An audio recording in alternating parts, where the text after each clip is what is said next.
mai he ori hoto whakapo I ngalo a whehongi fo ae no fo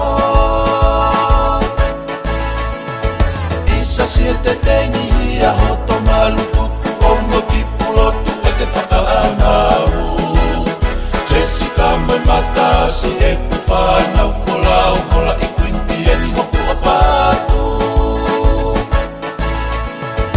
Isa sia te tengi hia hoto malutu Ongo ki pulotu e te whakaanau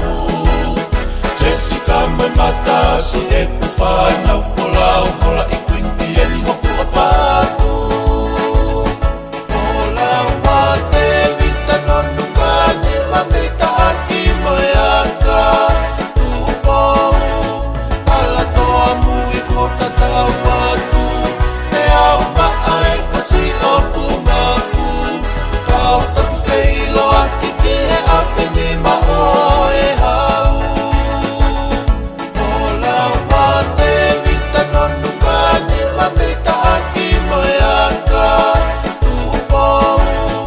ala toa mui kota tau watu E au maai kasi o kumafu Kau taku feilo aki ki he awheni ma o e hau Kau taku feilo aki ki he awheni ma o